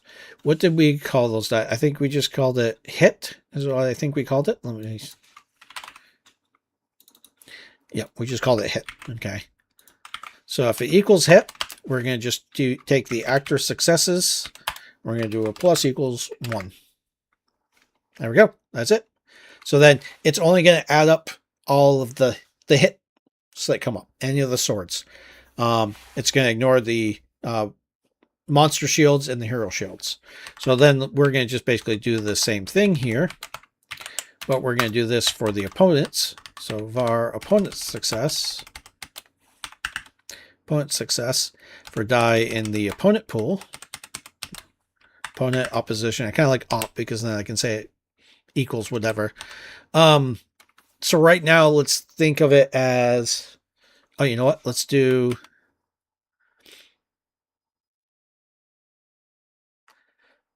Okay, so let's look at our current actor. So if we're in Dice Resolver, we are a sub thing of the Combat Manager. So let's pull in the, let's pull in the Combat Manager here.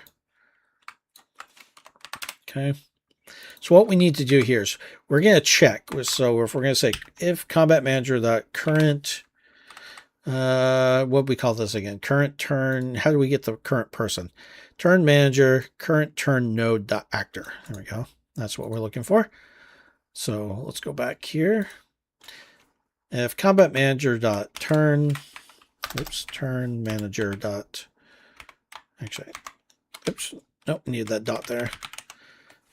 Is in group players. Let's do monsters for a minute. Okay. If they're in monsters, then what we're going to do is if the die dot face name equals what is the word I'm looking for? Monster shield. Monster. Do we do a space? What did we do here? Let's look. Dice face. We call that monster shield. Here we go. Is monster shield. Then we're going to say opposition success plus equals 1. Okay. If combat manager is in group. There we go. Okay. So then what we're going to do here, and then we can do else if they're in players, PLAY, players. I think I just swapped these around. Hold on 1 second. Let me think about this. I'm going to do player shield here. Or did you? I think I did hero shield. Hero shield. Okay, there we go. So if the current actor, yeah, these are swapped around. So this needs to be players. Because then the opponent is going to be a monster shield. This is going to be monsters.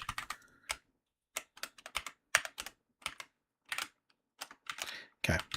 So if the person attacking is in the players group, then the defender is going to be looking for monster shields. If the the current attacker is a monster, then the defender is going to be looking for hero shields. So that's what this is going to do. So then we're going to add up these successes. So then we just need to do a var results. Result equals simple actor successes minus opposition successes. Okay. But we also want to do a floor, not floor, minimum. Okay. That comma 0. Because we never want it to have negative. We don't want to say it's negative. Did I do this the right way or did I swap these around? Minimum is, of all of them. The order doesn't matter. Okay, so whichever one's the lowest. Okay. Okay, so whichever, so if it's, no, we want the maximum, not minimum, maximum. Because if we have, like, say, 4 minus 3, it's going to be 1, and it'll be 0. But if we have 3 minus 4, it'll be negative 1. We want the maximum, which in that case would be 0. Okay, there we go. So that's our result. And then we need to print error, print result. Okay, so this should tell us the result of the attack, no matter which person's attacking. Let's find out. So right now, our first player to act is player 3. So let's attack. So right now, we should have 1 success. Error 1. Yep, perfect. So let's try it again. So 3. That gave us 4. Why did that give us 4? That should have resulted in 3. I bet you, is it just not clearing? 3 and 1. Error 4. Are we not resetting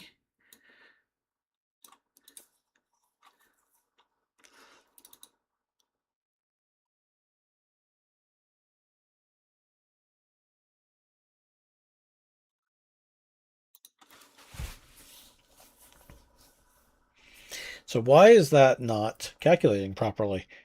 So we're printing the pool. Let's just get rid of this. This is getting... We're doing all this debugging. We're constantly making all this extra stuff. So yeah, the pool, we can still print the pool size. That's fine. That gives us that. We don't need to know all of the... Oh, here we go. Here's why. Because we're not clearing out the results in the actor or this dice pool. So we're not clearing this out. So when we do build the pool, we should also wipe out the results here. So let's do that. Results equals boom. Okay. So that should wipe out the results. So that should hopefully solve that problem. Let's see. First act is a goblin. So we're going to attack the wizard. So result is 0. Okay. We'll attack the wizard again. No hits. 0. Come on. Let's get a hit, goblin. Wow. They're just not able to hit. How about the cleric? 1 hit. And a shield, 0. Perfect. One more time. 2 hits, 1 shield, 1 damage. Okay. So then let's see who are next. 1, 2. So let's end turn a goblin, end turn. Okay, so now we're on a player. Attack this. 1 hit, 0 results. Okay, let's try one more time. 1, 0 because it's the monster shield. Okay, so that logic is working. Okay, so we've got that. We've got the results of our dice resolver. So now what we need to do is we need to pass that back to something to handle all that. We need to say, the orc took a damage or the wizard took a damage. So let's see here. Let's think about how we want to pass this back. So combat manager, we're doing the attack. We call the dice resolver.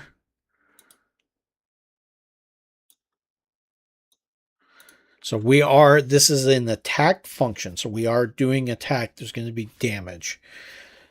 So we need to take the target and the target's HP, which we called, let's just look here.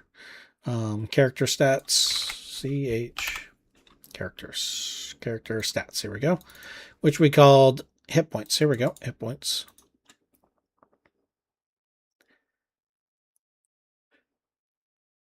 Yeah. Okay. Let's just do this. Again, I'm going through multiple things in my mind, and it's getting a little convoluted. So var damage equals damage colon int equals this, and then we need to return. Let's make this an int, and then we're going to return the results. Return the result. There we go. Okay. So then back here, combat manager, we'll take the damage. And then what we can do here is we can say if target dot hit points, or if damage is greater than or equal to target dot hit points, we can print target dot name plus has died. Okay. And then else, let's do this. Target.name has survived. Okay. Okay, so first up to act is player 1. So let's attack the orc. Boom. Error, hit points. Okay, so we're not able to reference that. Oh, because I believe if we go into our player, we're going to call that as I think we called it like stats or something. Player, okay, dot stats. That's right. Okay. So if we come down here, target dot stats. dot hit points. There we go. That should do it. First act is an orc, so let's attack the wizard. Wizard has survived. Let's try it again.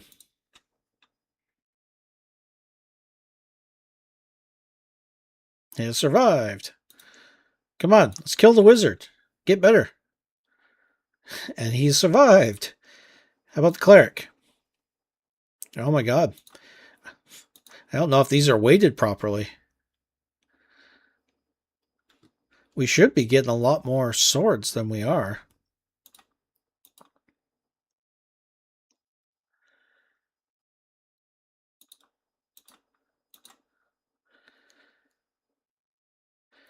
There we go. Player 2 has died. 1 attack, no defense. Okay. That does seem odd that we're getting... It's not weighting. It feels like it's not weighting properly.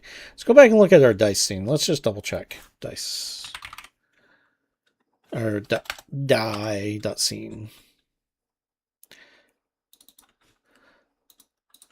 Okay, so we have 6 faces. We have... Oh, did I... Our default weight for the die face is 1. Okay. So it should be 1 and 6. So in theory, 50% of the time, 50% of the time we should be getting swords.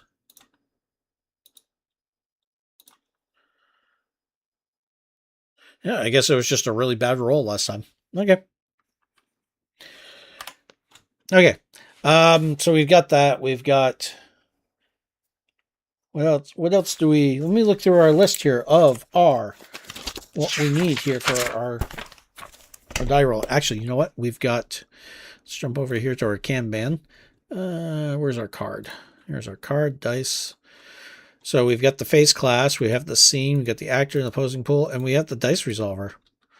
Hey, look at that. Save. We've got this. This is done. Put that right over there. Helps if I filter it by this. We're kind of working on death mechanics right now. Huh. So we've got that. We got the results.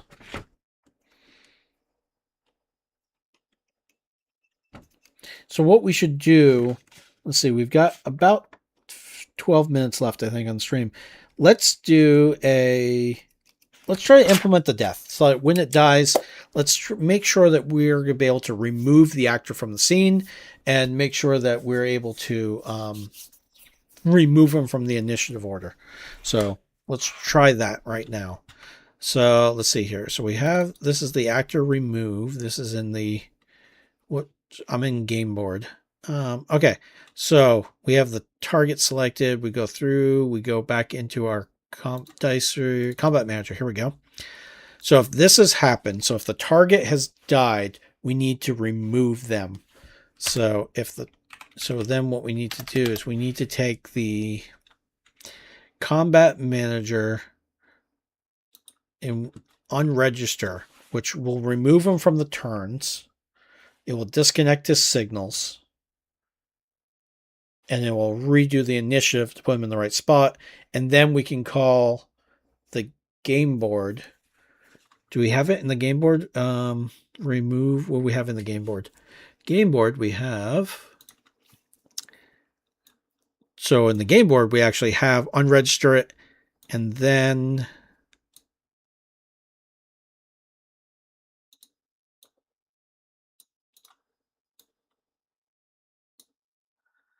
update it just in case it's the same thing. Okay. So this, we also need a queue free of the actor who's being removed. So if we call this actor remove on the game board from the combat manager, do we have a reference to the game board? We don't. We call it this way. I don't like that. Oh, let's see. So if we call it that way, if we call it, where were we? $. right? There we go. Actor remove, and then we call it the target. Okay. So that should remove them from the initiative order. And then what we need to do is we need to do the target.queueFree. Right? So if we do that, in theory, we should remove them from the initiative order, and then we should be able to queue free them safely from the board. So let's see, first up to act is orc number 1, so this guy. So let's attack the wizard. Okay. Expected 0 arguments. So when we call actor remove, game board, there we are. Oh, this is removing the current actor. We don't want to do that. We want to do, okay. So what we want to do, come back here. We're just going to do the unregister because we're already in the combat manager. So we just unregister the current target, and then we target, we queue free the target. Do we need to update? No, because we're never going to queue free the actor. The actor is always safe. It's only going to be, yeah, that should be fine. Okay, so let's try this again. Okay, first to act is orc number something or other. So attack the wizard. Wizard has died. Wizard is gone. Okay. So let's attack the next player. Hey, okay. So then let's end that turn. Whose turn's up next? That player 3. Did player 3 die? No, player 3 is still alive. So let's move player 3. He's going to move here. He's going to attack. That kills that orc. So if we kill this orc, kill that orc, kill this orc. Hey. Move here. Boom. Now we should be up to this guy. Yep. Boom. Hey, look at that. We have a game, sort of. Hello. Is this stream also on Twitch or just YouTube? Right now, it's just on YouTube. I was dual streaming on Twitch, but the problem I had was all I got on Twitch was a bunch of spammers, just putting random stuff in chat and no one actually viewing.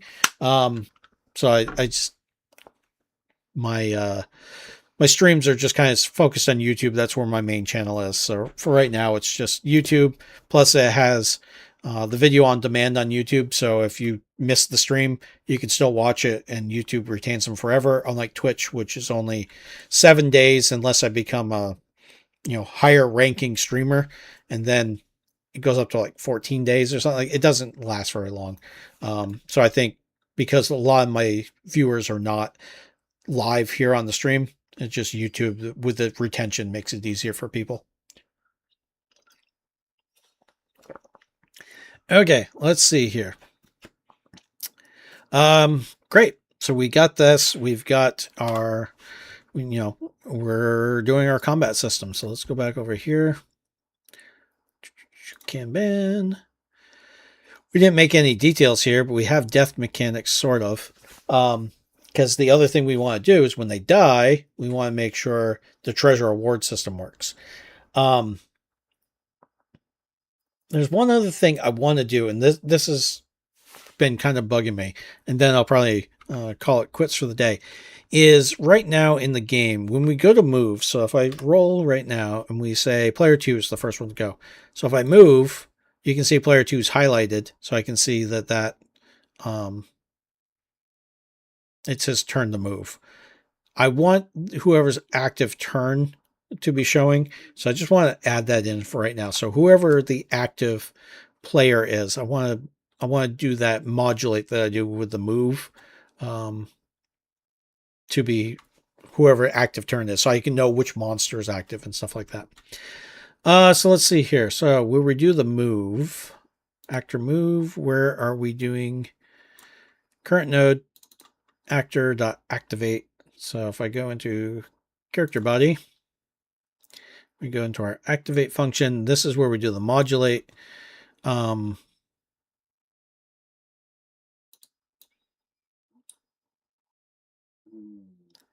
I think I'm just going to steal this right now, copy this. And in the combat manager, when we change next turn, so new turn emit, set the action points.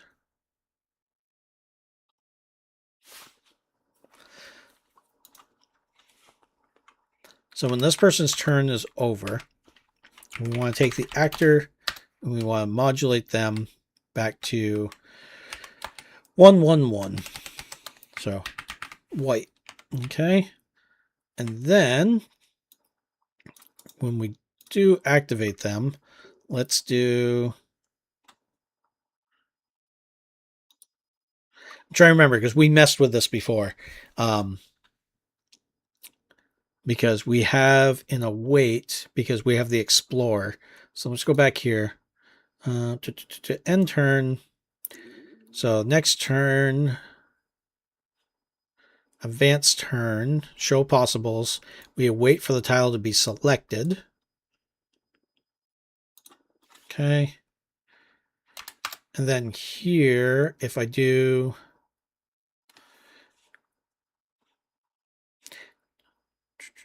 actor attack, advanced turn, end turn. I believe we have a current actor. What do we have here? We have current actor. Okay. So then if I do current actor dot modulate, oops, just do this. Oh, I wanted to actually steal the color. Where did I put that color? That was in character body. This one right here. Okay. Game board right here. Okay, so let's do that, but let's go back in here and I'm just going to take and comment this out for right now. Okay, so now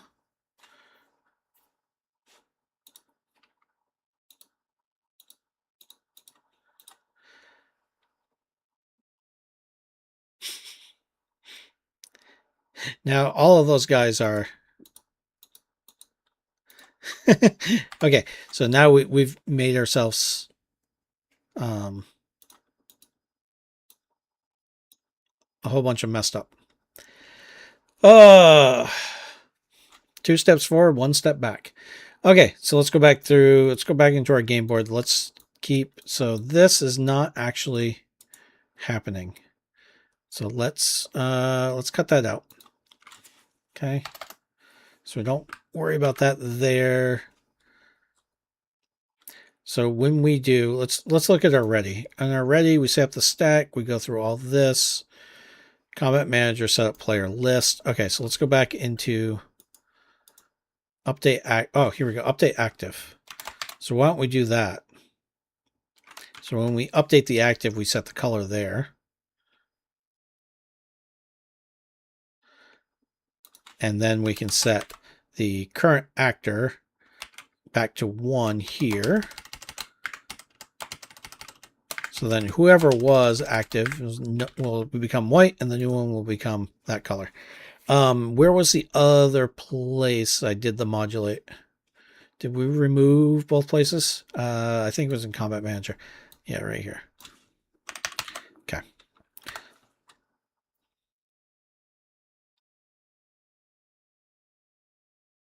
Oh.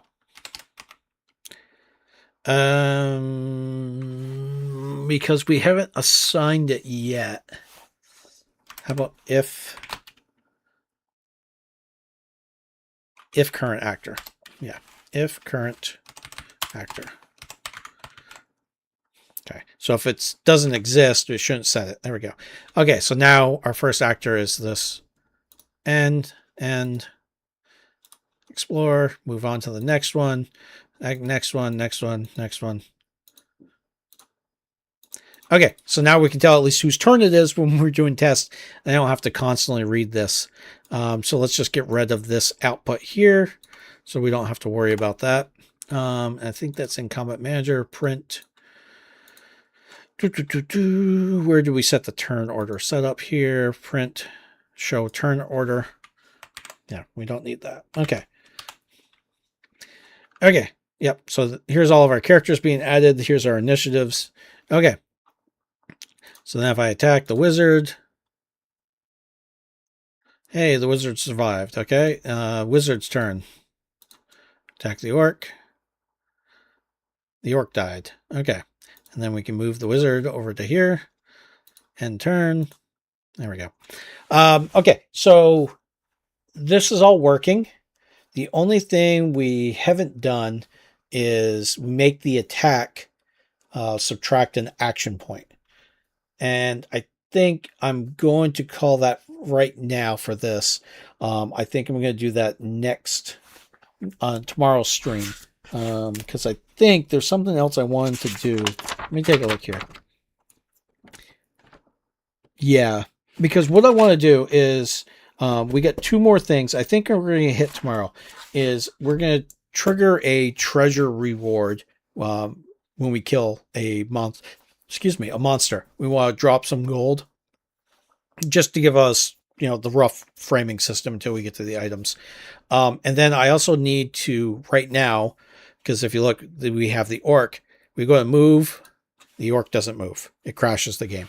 So we need to come back around tomorrow and make it so that our orcs can finally actually take a turn and move around how they, so choose, instead of just distance attacking. We also need to, before we get into the action points, we need to figure out a way to calculate the distance, because right now, I mean, these guys all have swords, daggers, a staff, but some of them are going to have bows and stuff like that. So we need to calculate the distance to make sure they're within range to a valid attack. So we need to do that type of stuff still too. But we got combat, we got the dice rolling. Right now, if we really want to change something, and this is why I did the dice face thing, because if we come in here and we do, we want to make something really deadly. Say, let's bring up our hit dice here. So if we really want to make it deadly, let's make these guys, whoops, not there, weight 10. So now when we roll this, we should almost always come up with hits, almost always swords. Yep, there we go. Attack again. Yep, attack. Right now this is all going to be just about always swords. There. So, yeah. So that's kind of the idea behind this. So if I change this back and we, save this and we go to the monster shield here, and we set, whoops, not that, put the weight to 10. This is not going to be quite as much because there's only one die face that's the monster, but that should still come up a lot more often. So, yep, see right there. We attack.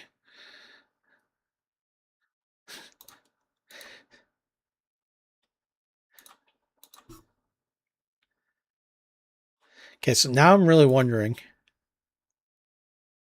I think I have a problem. I think I have a bug with my weight distribution, because what I'm doing,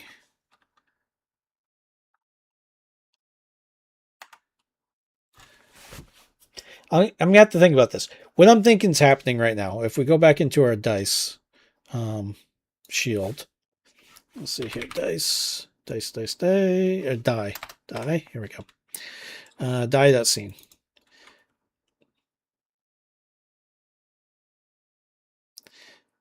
Hey, thanks much from stopping by from Michael's stream. Much appreciate it. So, fortunately, it's about the time I am ending, but be sure to check out all the other streams that are on video on demand on YouTube, so you can check them out whenever you get the chance. But what I'm thinking is here, did I ever sort these? Let's go back into our dice. Die. Here we go. Where we set the weight. Where do we set the weight? Here we go. So we add the weight, we sort it, we pick the total weight, And then we minus face weight. So why are we getting...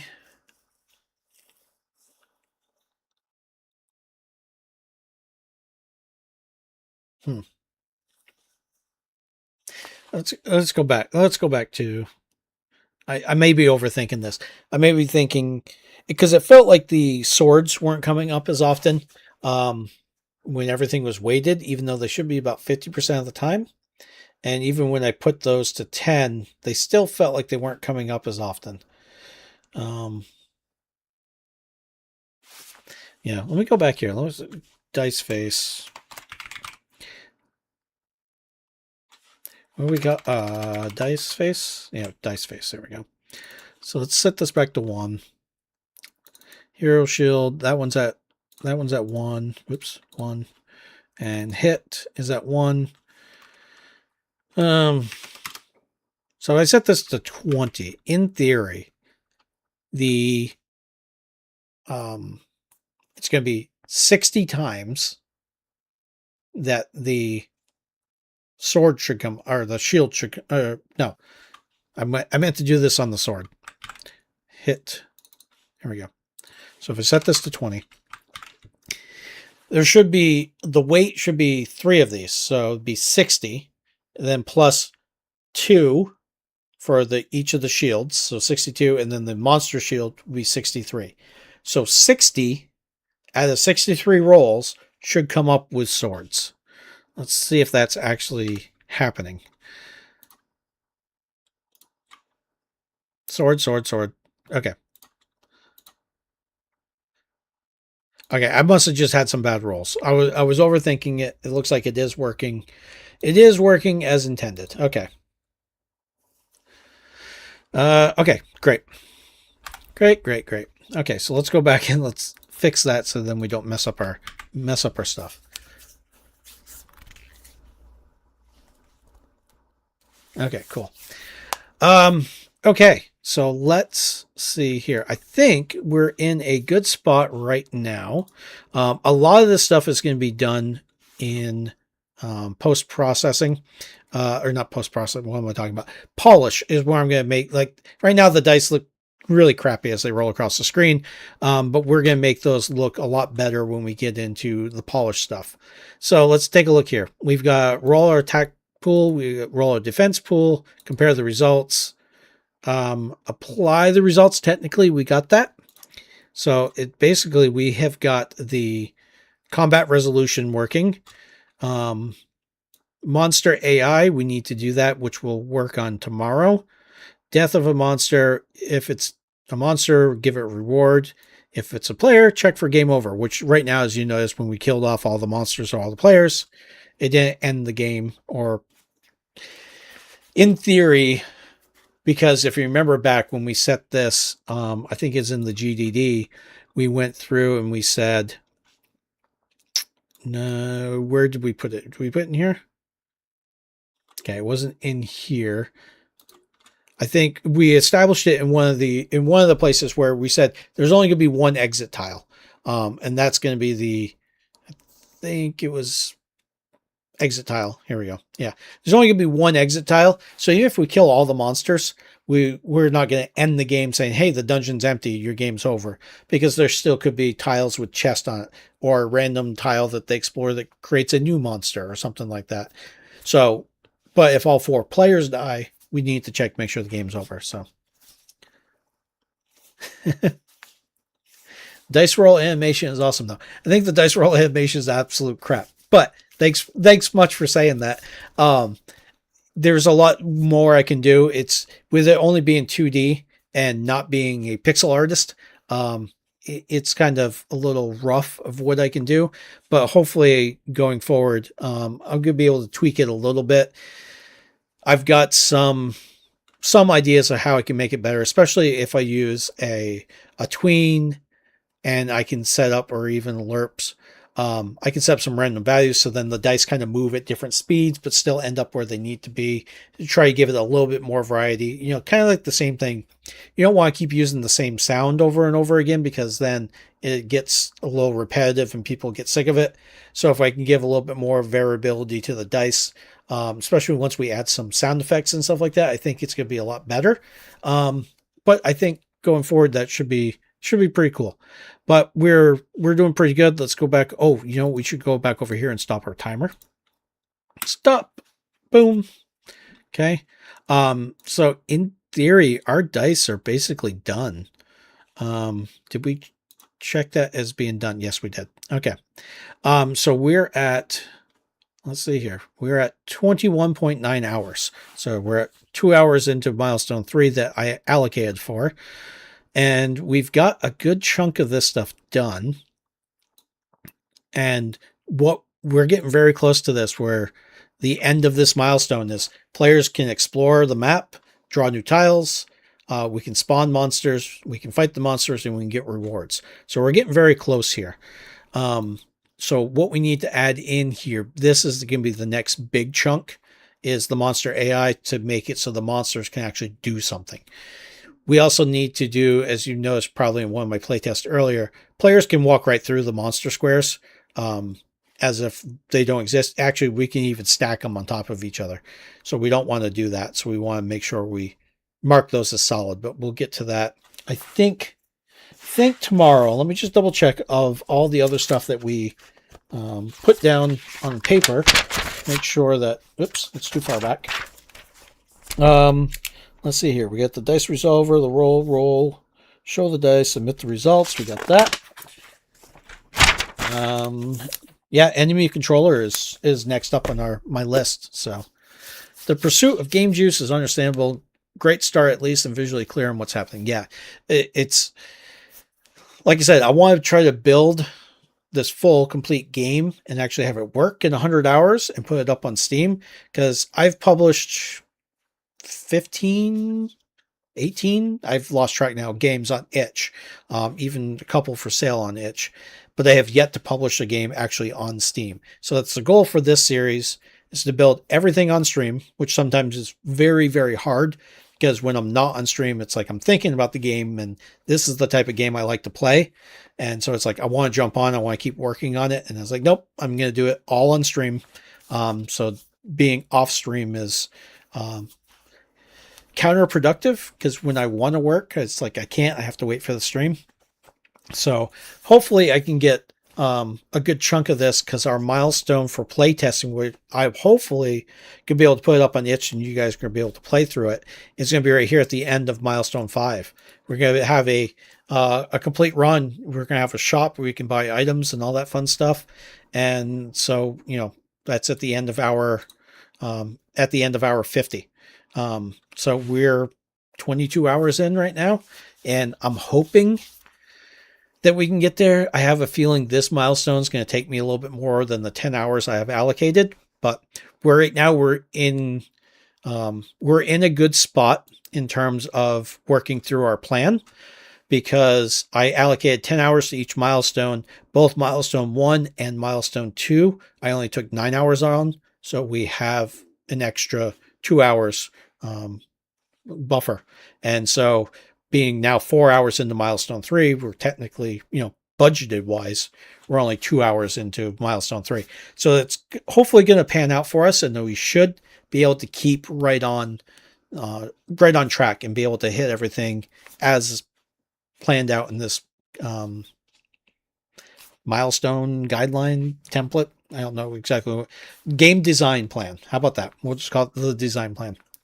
And one of the things that it's been very beneficial for me is doing a whole bunch of game jams. And then by doing that, especially the 3-hour tri-jam game, is I can figure out exactly how much work I can get done in a 3-hour window. And so when I come to write this back, if you go back to episode 1, you can see when I go through all this, like I have a good idea of what I can accomplish within that time frame.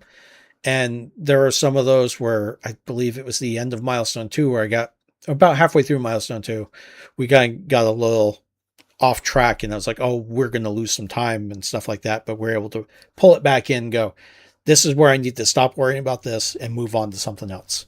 And that just comes from experience, shipping a whole bunch of different games and being able to build this stuff and work through it. So hopefully seeing my process will help you guys also work through all your plans and stuff like that you're trying to do. And the biggest thing I keep telling people all over and over again is most of the time players aren't going to look under the hood. You might get some speedrunners or some people who are who are going to decompile your stuff. But think about like, was it Celeste? I think it was Celeste. The entire game is all in one file. There is no like subcomponents or anything. It's just one huge mess of spaghetti code. Does that matter? No, it's still a fun game to play. Well, it's a good game. It's not my style of game. I don't like those frustration level games. It has some nice accessibilities to let me play, but I'm getting sidetracked. But again, players aren't going to look under the hood. So if you can make something work and it works for you and you can cap it and move on, I think that's going to be very beneficial for a lot of stuff. And that's what I'm trying to show with this series of here's good enough. Let's circle back to this if we need to. Let's move on to the next step. Let's make sure we can get a working prototype at hour 50. That's going to be the goal here. I think tomorrow we should be able to get through a good chunk of this. I have to figure out, a good way for, let me think about how I want to say this. A good way for monsters to figure out what they're going to do.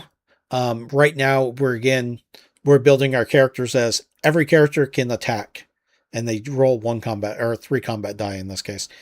Every character gets the same defense. We haven't built the unique stuff, and that's all going to be down here in Milestone 4 when we start giving our wizard spells. We start giving the rogue, daggers and versus the great sword that the barbarian has, things like that. So we just have to make sure we have a system that's in place where they can, select a power. In this case, it's just going to be plain attack, and then, or they're going to go move and then attack type stuff. So it's just it would be nice and easy as we tried to do prior of say, here's the player stuff, just copy and paste it and make it change slightly. The problem is all the player stuff for moving is based on your mouse clicks. And so with the monster moving, we can't just go, oh, click, it's clicked here. We have to figure out where that is and then pass that like we were a click to the monster for the A-star migrate or movement. So we just have to do that conversion. And if you saw some of the previous episodes, it gets a little convoluted and not as easy as it seems like it should be. So, but with that, I want to thank everybody for being here. And it's always great to have people, chat on stream and give some ideas. I am going to look up between streams the Articus, about